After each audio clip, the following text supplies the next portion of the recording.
Bonjour, moi c'est Charles Balenga. Je viens présenter mon livre Africa It Is Time, Afrique il est temps, à l'émission À chacun son opinion. Merci beaucoup.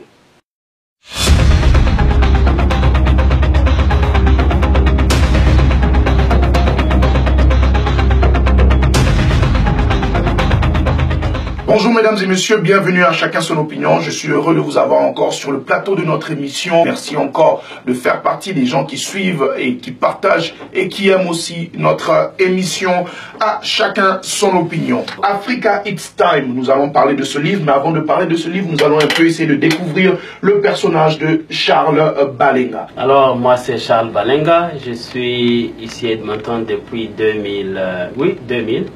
Et je suis au Canada depuis 1996. Je suis originaire du Congo, je suis congolais, mais maintenant devenu canadien. Je suis créateur et directeur exécutif de Christian Immigrant Support Services. Mais j'ai aussi été missionnaire au Burundi, où je venais récemment cette année. Je venais de rentrer du Burundi. On était là avec la famille missionnaire. J'étais aumônier dans une école internationale appelée Gitega International Academy. J'ai été pasteur d'une église ici au sud de l'Alberta. Je travaille comme conseiller en établissement dans les écoles francophones. Alors, j'ai fait quand même beaucoup de choses. Alors, comme vous voyez, M. Charles Balenga a porté beaucoup de casquettes, en même temps missionnaire, pasteur, et aujourd'hui, il devient écrivain. Alors, M. Charles Balenga, Africa It's Time, nous allons découvrir ce livre. D'abord, pourquoi avoir voulu écrire un livre Afrique, il est temps? J'étais à un moment donné président du conseil d'administration Africa Center. Et quand j'étais président de ce conseil d'administration, j'avais développé la passion de voir ce que la diaspora peut faire pour contribuer à l'Afrique. Quand je suis allé au Burundi avec ma famille comme missionnaire, c'est là où vraiment la passion s'est développée. J'ai vu la vie en Afrique, j'ai vu la pauvreté en Afrique, j'ai vu la souffrance des Africains. Et c'était vraiment difficile à voir ce que nous avons ici et ce que les autres ont en Afrique. Il y a une pauvreté inacceptable. Alors, j'ai écrit Africa It's Time parce que c'est réellement le temps. Quand on voit combien d'Africains nous avons ici, prenons par exemple même les Congolais. Nous, on vient du Congo. Prenons les Congolais. À Edmonton, on estime entre 4 000 et 5 000 Congolais. Je me dis seulement si 10% des Congolais rentraient. Rentrer pour une année, pour 2 ans, pas peut-être définitivement, mais pour une année, pour 2 ans, aller contribuer au Congo ou en Afrique, qu'est-ce que deviendrait le Congo? Qu'est-ce que deviendrait l'Afrique? Alors, c'est pourquoi j'ai écrit Africa It's Time. Africa It's Time, c'est vraiment un appel aux Africains de la diaspora et de conjuguer leurs efforts avec les Africains de l'Afrique ainsi que leurs amis pour pouvoir prospérer l'Afrique. J'étais allé avec ma femme et mes 4 enfants au Burundi. Juste une seule famille. Mais lisez ce que les enfants, les étudiants à l'école internationale disent de nous, ce que nous avions apporté. C'est une seule famille. Alors, moi je parle de 10%. Si 10% rentraient, imaginez ce qu'on est capable de faire. Alors, le défi que je donne ici, ce n'est pas seulement à la diaspora. Il faut évidemment des conditions pour que on puisse arriver à mieux contribuer. Il faut que les gouvernements africains aussi rendent notre retour un peu facile. Parce qu'on ne va pas quitter ici, aller là-bas, il y a des guerres, il y a des conflits, ça devient compliqué. Mais s'ils peuvent nous rendre la tâche facile, nous accueillir, nous impliquer dans leurs affaires, il y a beaucoup qu'on peut faire. Il y a beaucoup qu'on peut faire, mesdames et messieurs. Nous sommes avec Charles Balenga qui a écrit le livre Africa It's Time, qui veut dire Africa il est temps.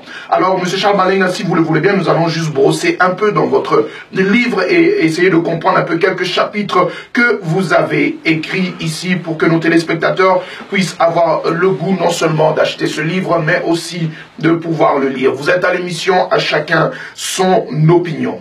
Alors, nous allons parler du chapitre 8 qui dit l'opportunité. Qu'est-ce que vous avez voulu dire par le chapitre 8? L'opportunité, c'est pour dire que il y a le rôle que la diaspora peut jouer. Il y a des opportunités pour la diaspora.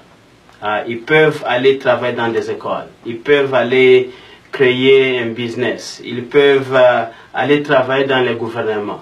Il y a beaucoup qu'ils peuvent faire. Donc, c'est question d'aller visiter, par exemple, et voir ce qu'il y a en Afrique. Dieu nous a créés pour que nous soyons une bénédiction, pas pour nous-mêmes, mais une bénédiction pour nos familles d'abord, mais aussi une bénédiction pour les autres.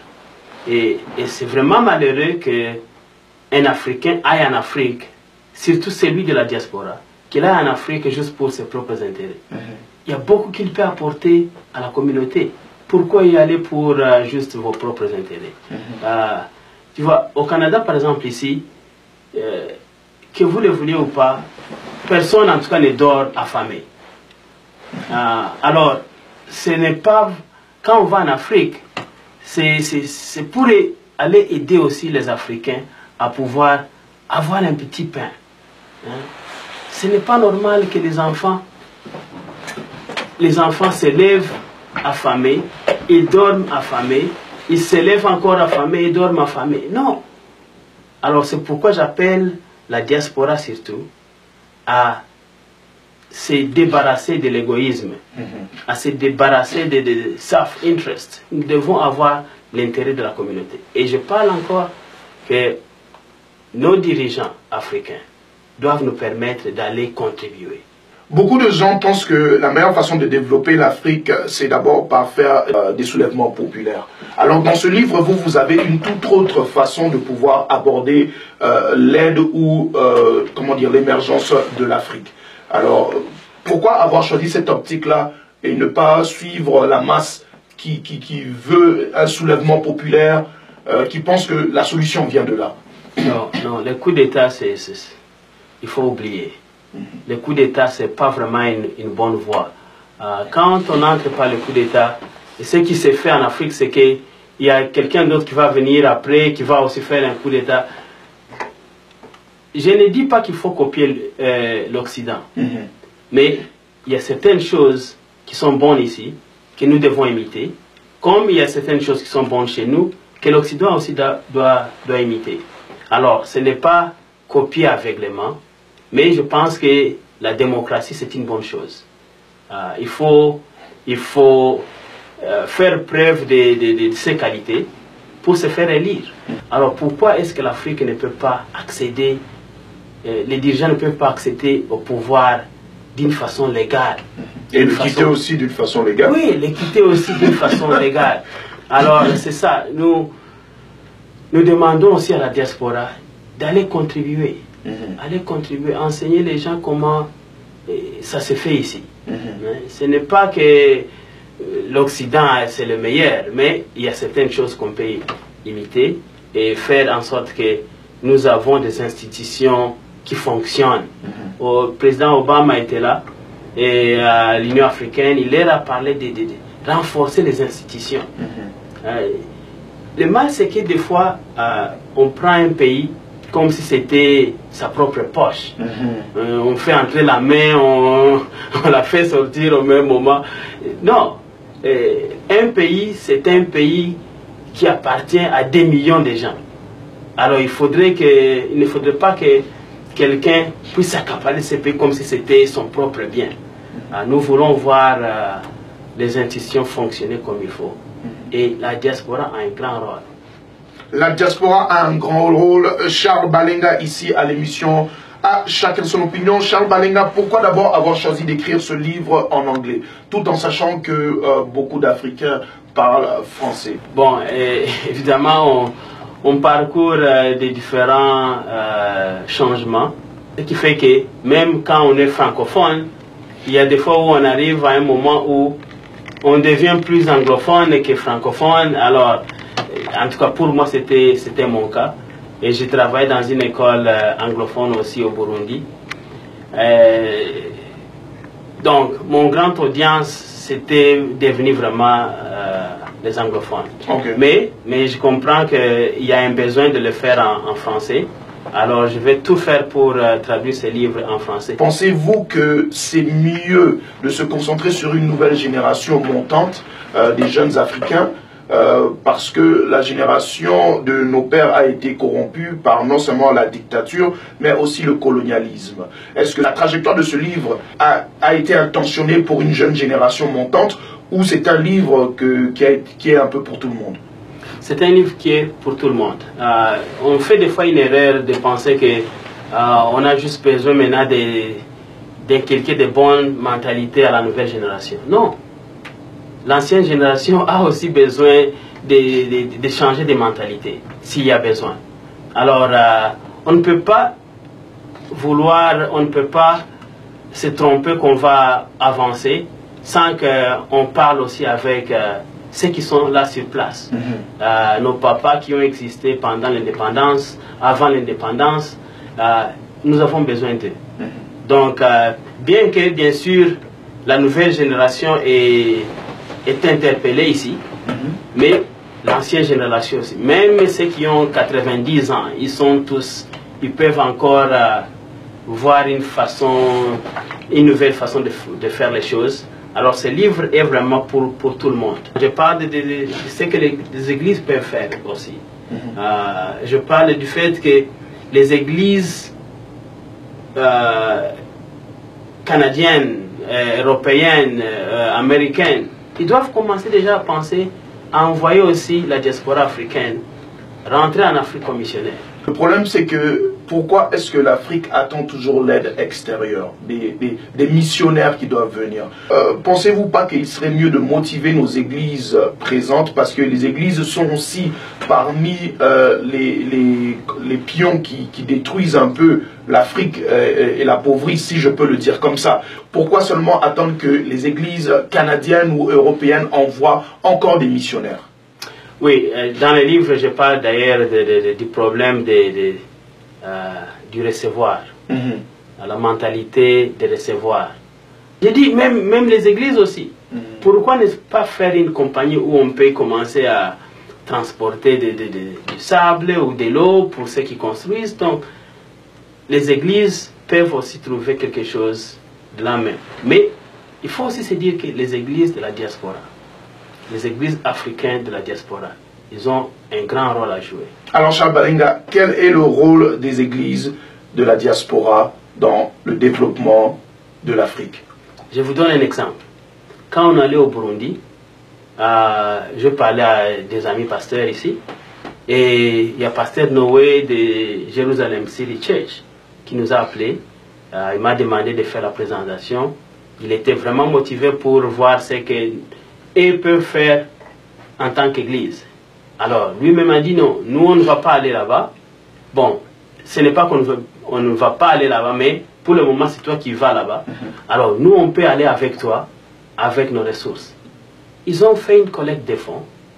Ils ont fait plus de $2000 qu'ils ont contribué pour l'œuvre de Christ au Burundi, avec notre mission. Voilà par exemple ce qu'une église peut faire. S'il y a beaucoup d'églises pareilles qui le font, pourquoi pas on ne peut pas changer l'Afrique. Donc, l'évangile doit être en parole et en action. Et je parle du fait que les évangéliques pensent que aider les pauvres, ça c'est pas vraiment l'évangélisation comme telle. Ce n'est pas le spirituel. Mais il leur donne la parole de vie. C'est ça, c'est ça. Mais moi, ce que je dis, c'est que même Jésus, vous voyez la vie de Jésus, quand les gens ont faim, il n'a pas prêché. Quand les gens ont faim, il donne à manger. Quand ils ont besoin de la parole de Dieu, il donne la parole de Dieu. Mais la parole de Dieu, c'est aussi aider les pauvres. La parole de Dieu, c'est aussi visiter les prisonniers. La parole de Dieu, c'est prendre un orphelin et to educate him like your own child. C'est ça vraiment la parole de Dieu. Donc pour moi, on ne peut pas séparer ces livres de la spiritualité. Et bien sûr, c'est un livre qui parle du social, mais je comprends le social d'une façon chrétienne. Alors nous sommes en train de chuter vers la fin de notre émission. Charles Balenga, quelle est la meilleure façon de pouvoir obtenir le livre Africa It's Time? Contactez-nous, encore c'est Charles cbalenga@gmail.com ou bien allez à notre site www.africaitistime.com ou bien aussi www.immigrantsupport.org. Et notre téléphone c'est 780-221-6263. Contactez-nous, on a besoin d'interagir avec vous. Merci à vous tous de supporter l'émission. À chacun son opinion. Comme je vous le dis, c'est vous qui rendez cette émission importante. C'est vous qui rendez cette émission populaire. Chaque fois que vous partagez, chaque fois que vous commentez et chaque fois que vous aimez cette émission. Alors, merci beaucoup de nous avoir suivis et passez une bonne journée, une bonne soirée là où vous êtes.